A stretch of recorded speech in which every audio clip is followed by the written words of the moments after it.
بسم الله الحمد لله رب اشرح لي صدري ويسر لي امري واحلل عقدة من لساني يفقهوا قولي رب زدني علما.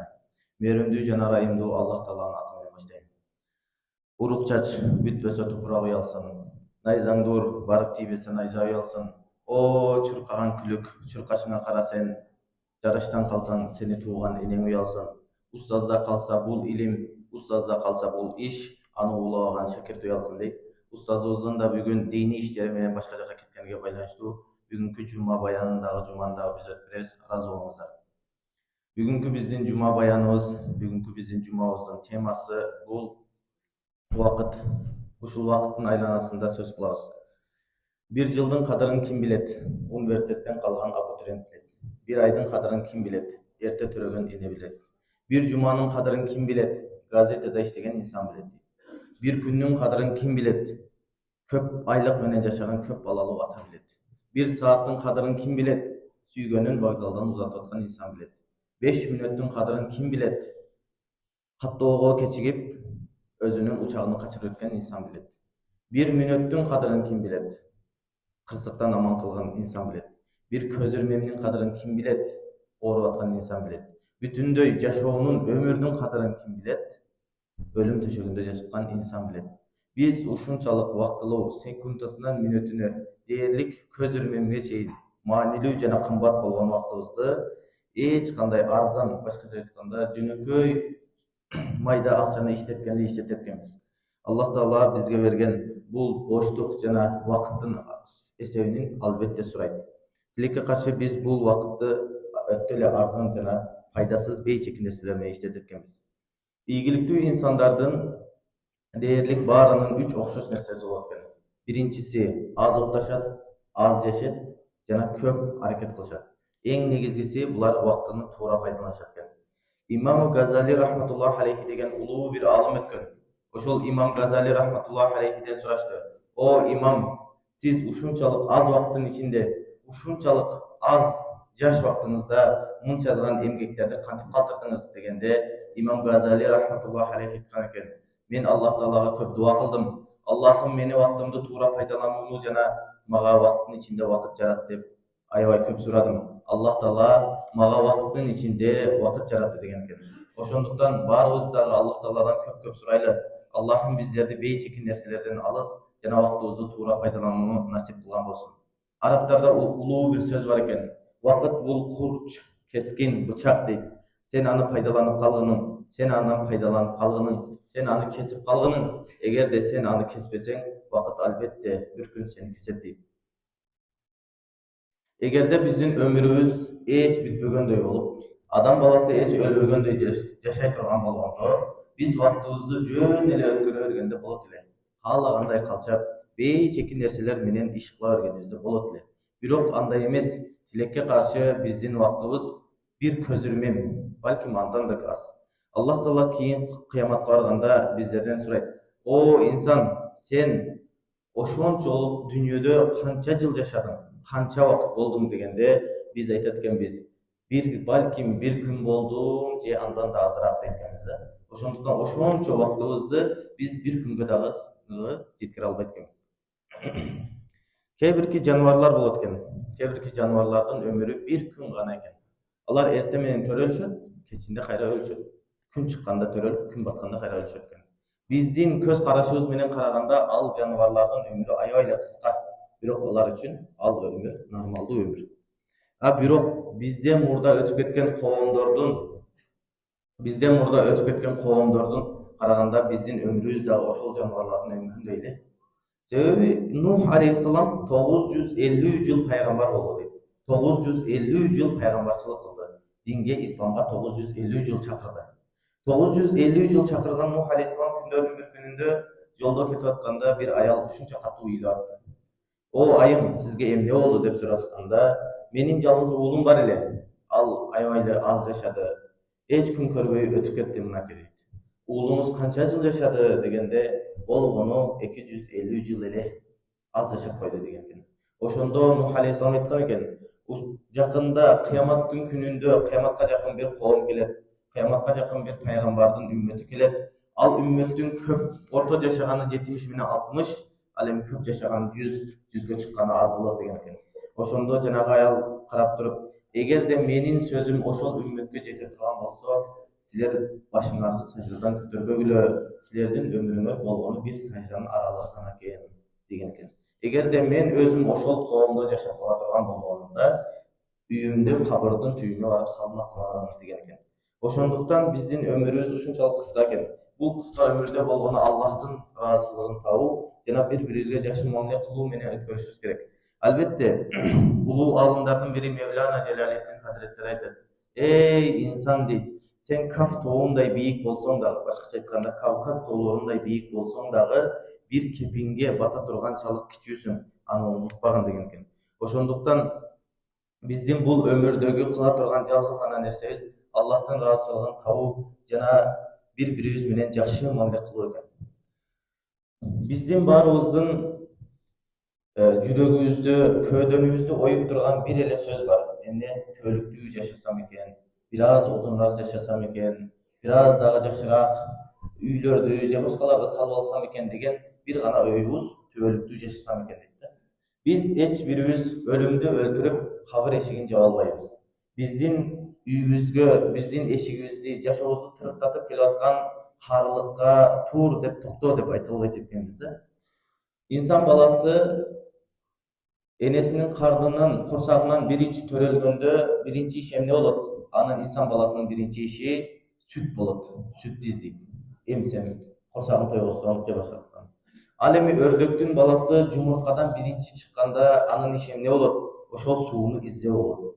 Al эми insan balası 9 ay enenin kursağında süt degендин дагын да көргөн таткан эмес, түсүн дагы көргөн эмес. Ал эми ördöktün balası жумурткада жүргөндө сууну элестеткен да эмес. Бирок биринчи иштери суу болот. Демек инсан баласы дагы жүрөгүндө түбөлүк жашасам деген бир үн барбы? Албетте бул нерсе түбөлүк болот.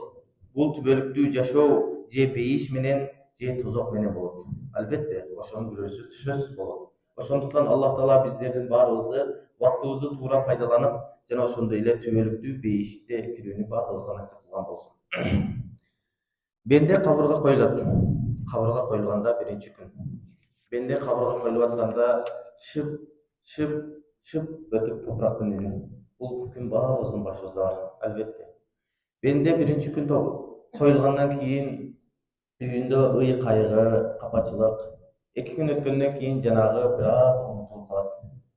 Bir cuma ötkөндөн кийин үйүнө келген коноктор да кайра кетип баштайт. Bir ай өткөндөн кийин жанагы баягы эле тиричилик уланып, жанагы бенденин жашоосу унутулуп кетет.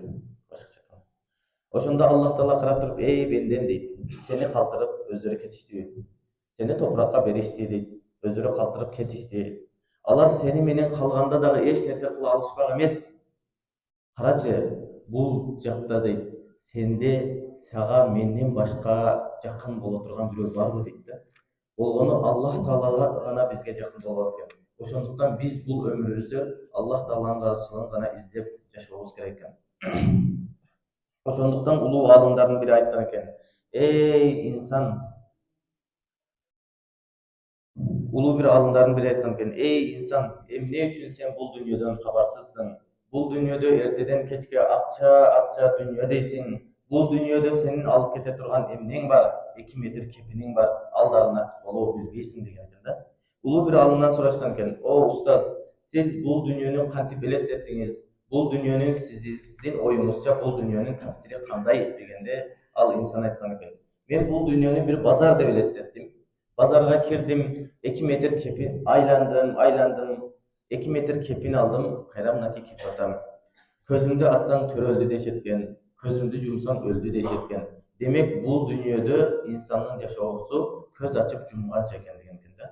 Ошондуктан биз ушул көз ачып жумганча болгон аз гана жашообузда жакшы иштерди кылып калуу жана Аллахтын ыраазычылыгын табуу экен.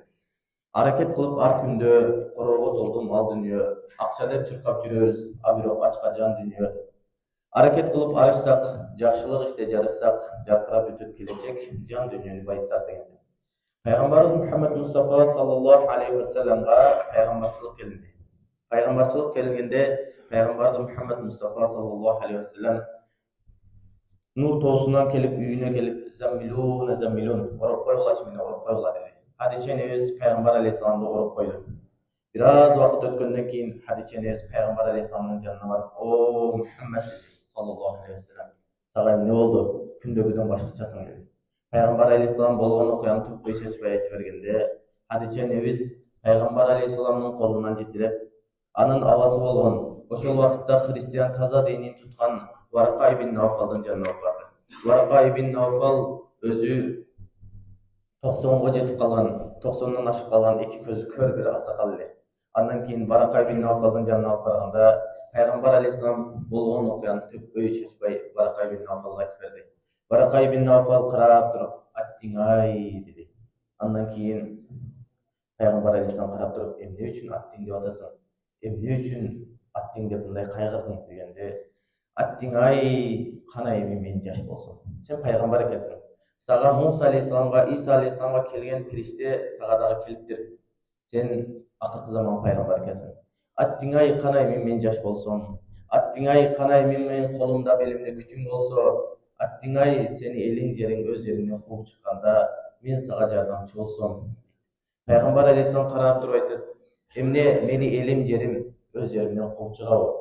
Öz törөлgөн jerimden, öz elimden kууp чыгабы degende albatta bul işti kılgan, bul işke baş kurgan peygamberlardan bardığın akıbeti uşunday bolgan. Senin de akıbeti uşunday bolot. Bul жерден чыгара турган bizge сабак эмне экен? Varaka ibn Nawfal atting-ay dedi. Albatta bizdin dagы bir gün başımızda var. Atting-ay kanay men kayra jaş bolsam. Atting-ay kanay men kayra ibadatımды толук кылсам. Atting-ay kanay men kaza namazlarımды окусам, же орозолорумду тутсам, зекетимди берсем, садакамды кылсам дей турган күн баарыбыздын башыбызда бар. Аллах Таала бизди аттиң арман бербектен мурда бизге ошол жашоодо ошол шансты берет. Биз болгону ошол шансты эң туура пайдаланып калуу бул биздин мойнубузда карыз. İnsanın жашоосунда эки нерсе бар дейт Пайгамбар Алейхиссалам. İnsan ал нерселерди баалап билбейт. Биринчиси ден соолук, экинчиси бош вакыт. Ошол экөөнүн кадырына жетсе, инсан эң бактылуу болот дейт. Биздердин айтып аткан сөздөрүбүздүн эң негизги максат вакытыбызды туура пайдалануу. Биринчи мен сөзүмдү өзүм айтам, сөз кетет жүрөктөн жүрөккө дейт. Ошондуктан окуя менен көп нерселер жакшы эсте калат. Bir balıkçının okuyası var ekan. Bir balıkçı ömrünün bütün yaşoosун bütün ömrün balık karmao menен алектенипtir. Balık menен ömrü ötkөнгө чейин balık кармаптыр. Күндөрдүн bir күнүндө balıkçı balık кармап жүргөн кезде ушунчалык кооз, чоң balık кармап алат. Ушуга чейин balık кармап келдим, сатып келдим. Эми ушул балыкты отуруп bir жесек үй бүлөбүз менен деп, жанагы балыкты алып барып, жубайына берет.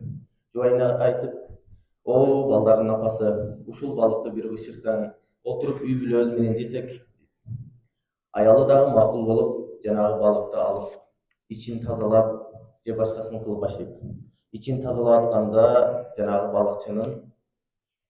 жанагы балыктын ичинден муштундай болгон bir алтын асыл таш чыгат. Ал алтын асыл таш бул алмаз да эмес, күмүш да эмес, алтын да эмес, ушунчалык баалуу. Андан кийин о балдардын атасы дейт, мен могу балыктын ичинен ушул ташты таап алдым дейт. Андан кийин ушул ташты кошуна зергерге алып барып өткөрсөңүз, балким бир аз акча болот дегенде, күйөөсү макул болуп, жанагы ташты алып кошунасына жибейт, кошунасынын үйүнө. О кошунам дейт, мен ушул ташты балыктын ичинен таап алдым. Ушул ташты сиз сатып алсаңыз дейт. Кошуна зергер башынан аяк ташты карагандан кийин карап туруп, андан кийин о балдардын атасы дейт, мен могу балыктын ичинен ушул ташты таап алдым дейт. Андан кийин ушул ташты кошуна зергерге алып барып өткөрсөңүз, балким бир аз акча болот дегенде, күйөөсү макул болуп, жанагы ташты алып кошунасына жибейт, кошунасынын үйүнө. О кошунам дейт, мен ушул ташты балыктын ичинен таап алдым. Ушул ташты сиз сатып алсаңыз дейт. Кошуна зергер башынан аяк ташты карагандан кийин карап туруп айтат, бул ташыңыз өтө эле баалуу экен, өтө эле кымбат экен. Мен бул ташты сатып ала албайм. Деги койчу, бүтүн шаардын зергерлери бул ташыңызды сатып ала албайт. Мунун акчасы жетсе, бул ташыңызды сатып алса, бир гана ушул мамлекеттин шаардын падышасы сатып алат дейт. Башка эч кимдин акчасы жетпейт дейт.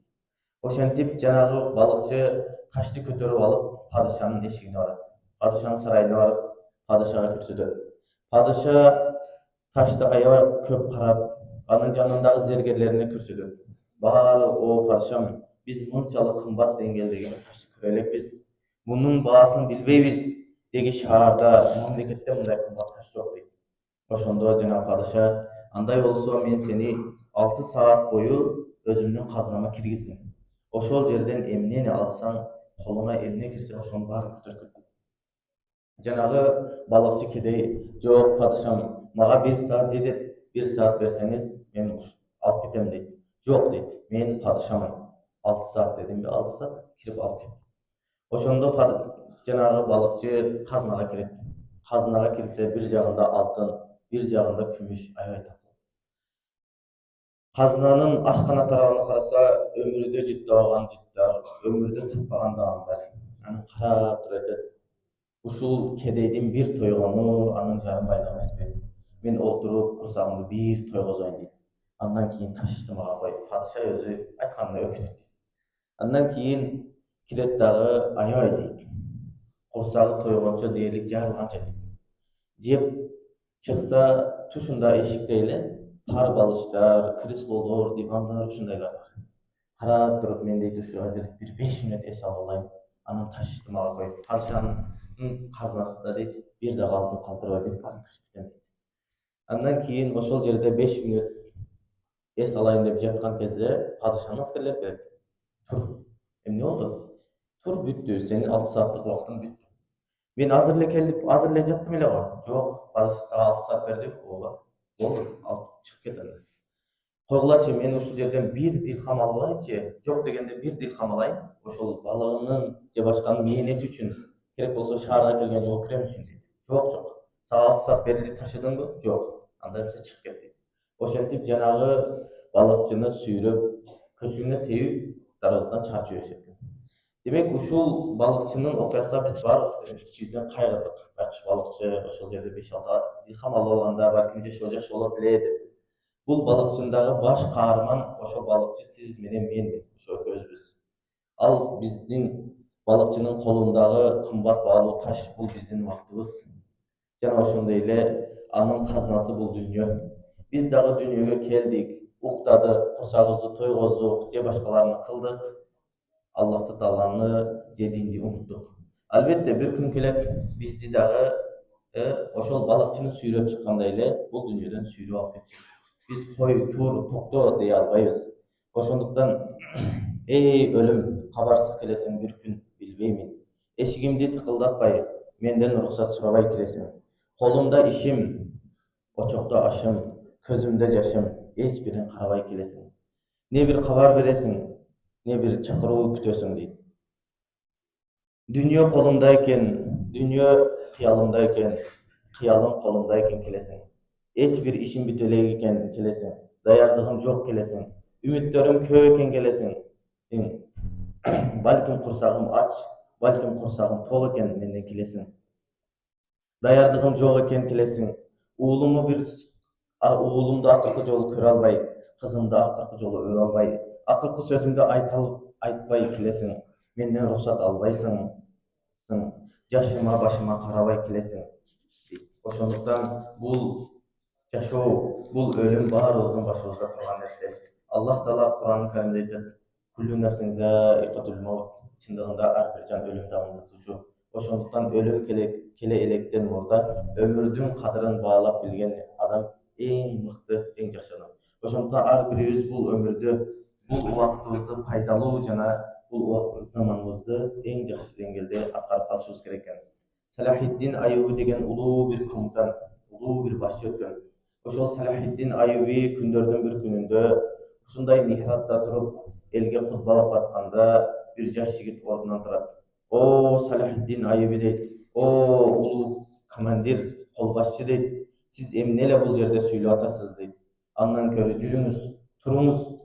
Биздин биринчи кыблабыз Кудус капырлардын колунда турганда, Пайгамбар алейхиссаламдын Миражга көтөргөн улуу мечит капырлардын колунда турганда, Биз бул жерде отурабызбы? Туруңуз. Ошондо Салахиддин Айыби бир аз баягы жигитти карап коюп, жанындагы кызматчыларына айтат, ушул жигитти карагылачы, багымдат намазына келет экен дейт. Ошентип Салахиддин Айыби жашоосунда эч качан күлчү эмес экен да. Эмне үчүн күлбөйсүң деп Салахиддин Айыбиден сурашканда, пайгамбар алейхисаламды михражга көтөргөн улуу Кудус мечити жана мусулмандардын биринчи кыбласы болгон Кудус мечити капырлардын колунда турганда мен кантип күлөйүн дечи экен. Ошентип Салахиддин Айыбинин жанагы пашалары, жардамчылары жанагы буйрукту алып, жанагы баланы издеп баштайт. Арадан кээ бир риваяттарда 8 жыл, кээ бир риваяттарда болсо 10 жыл. Жанагы бала багымдат намазында жок. Ошентип күндөр өтөт. Бир күнү Салахиддин Айыбиге жанагы шакирттер, пашалары келип, "О, Салахиддин Айыби, биз жанагы жигитти таптык. Жанагы жигит багымдат намазына келди" дейт. Ошондо Салахиддин Айыби карап туруп айтат, "Албетте, биз эми жихадка чыксак, эми Кудус мечитин алууга чыксак болот" дейт. Андан кийин жанындагы пашалар эмне үчүн биз ошол жигиттин келүүсүн күттүк дегенде, бизге аскер боло турган инсан жалгыз гана сөзү менен айтып эле тын болбой, аны иш жүзүндө көрсөтө турган, дин үчүн, мекен үчүн, эл үчүн, жер үчүн жеген ашын жерге кое турган инсан болуш керек эле. Албетте, дин үчүн курук эле сөз эмес, балким түн уйкусун бузуп багымдат намазына келе турган инсан болуш керек эле дейт. Ошондуктан баардыгыбыз бүгүнкү күндө жаштар бир аз ойлонушубуз керек. Келечек биздин колубузда дейбиз. Албетте биз ошол келечекке татыктуубузбу? Албетте биздин мойнубуздагы жүк бул оор жүк. Бул иман, ислам жүгү, аны жеткирүү, анын башкаларына таратуу жүгү. Пайгамбар алейхисалам менен бир хадисте болсо жеткиргиле деген. Ошондуктан биз пайгамбар алейхисаламдан бир хадисте болсо жеткирип, элибизге, жерибизге, динибизге кызмат кылабыз керек. Ал үчүн биз көп нерселерден баш тартыбыз жана бейчеки убактыбызды өткөзүүнөн баш тартыбыз керек экен. Заманыбызды жана убактыбызды туура пайдаланып калыбыз керек экен. Ошондуктан бул Орто Азия чөлкөмүндө улуу бир мамлекет өткөн. Меңгүлер деген мамлекет, чоң мамлекет өткөн. Ал мамлекет ушунчалык бай, ал мамлекеттеги пашалар, ал мамлекеттеги вазирлер ушунчалык бай болушкан. Ал мамлекеттин сарайынын ручкалары алтындан болгон. Ошончолук бай мамлекет. Ичкен чынылары алтын кружкалар, алтын чынылар болгон. Ошентип күндөрдүн бир күнүндө бүтүн дүйнөнү каптап келген бул монгол баласы жанагы меңгүлөр мамлекетине каптайт. Ошентип Желалеттин Меңги хазиреттери аябай көп монголдор менен урушуп, талашып же башка кылгандан кийин Желалеттин Меңгиберди хазиреттери башка жерге качып кетет. Жолдо жаракат алып, ошол жерде көз жумат. Желалеттин Меңгиберди хазиреттери ошончолук бай, мурда бай болсо дагы, кийин Желалеттин Меңгиберди хазиреттерини орой турган бир кепин дагы байкалышат. Ошондо улуу бир аалымдардын бири айткан экен, "Эй дүйнө, сен ким элең, эмне кылып койдуң" деп. Ошондуктан биз бул дүйнөдө байлык, бийлик, же болбосо колубуздагы алтын, же болбосо колубуздагы байлык бул эч нерсе болбой калат. Албетте биз булардын баарын колдонобуз. Эмне үчүн? Акыретибизди куруу үчүн. Аллах Таала баарыбыздын акыретибизди жакшылык менен сыйлаган болсун. Аллах Таала баарыбыздын акыретибизди жакшылык менен сыйлаган болсун. Ошондуктан Аллах Таала ар кимге кааласа ар кандай түшүнүк берет дейт. Мисалы, улуулардын, бизден мурдакы өтүп кеткен инсандардын өмүр баянын окуп атканда аябай катуу таасирленебиз. Эмне үчүн булар ошончолук жаш убактыларында нечен деген эмгектерди жана нечен деген иш аракеттерди кылып койду деп. Мисалы, Фатих Султан Мехмед хан бул 9 жашында хафиз, 12 жашында падыша болот. 9 императорлукту, 2 чоң мамлекетти кулаткан улуу бир падыша болот. Ал пайгамбар алейхисалам өзүнүн бир хадисинде айтат, Константинополь, азыркы Истанбул сөзсүз мусулмандардын колуна өтөт дейт. Аны мусулмандардын колуна алып берген колбашчы кандай бактылуу, ошол аскерлер кандай бактылуу. Нечен деген инсандар, нечен деген улуулар ошол шаарды мусулмандардын колуна алып берүү үчүн көптөгөн аракет кылышат. Керек болсо пайгамбар алейхисаламдын эң жакын сахабаларынан, эң улуу сахабаларынан болгон Абу Абу Айып Аль-Ансори Hazretleri дагы Константинопольга келет. Жана Константинополдун дарбазаларынын ошол чоң дубалдарынын түбүндө шейит болот. Ошол шейит болуп атып, мени ушул Константинополдун дубалдарынын жанына койгула. Пайгамбар алейхисалам бул жер албетте фатих болот, мусулмандардын колуна өтөт дейт.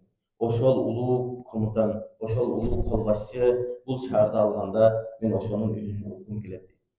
Ошентип арадан жылдар өтөт. Нечен деген жылдардан кийин Осман империясы деген улуу бир дөөлөт курулат. Осман империясынын 7-чи султаны болгон Фатих Султан Мехмед хан 19 жашында такка чыгат. Такка чыккандан кийин Фатих Султан Мехмед хан пайгамбар алейхисаламдын ошол сүйүнчүлүү кабарын элге берүү үчүн жолго чыгат. Ошентип Фатих Султан Мехмед хан 21 жашында Истанбулду, башкача айтканда Константинополду фатих кылат. Константинополду фатих кылып атканда Фатих Султан Мехмед ханның кечиресиздер, урматтуу жамаат, бир аз алдыга жылып аласыздар аслында.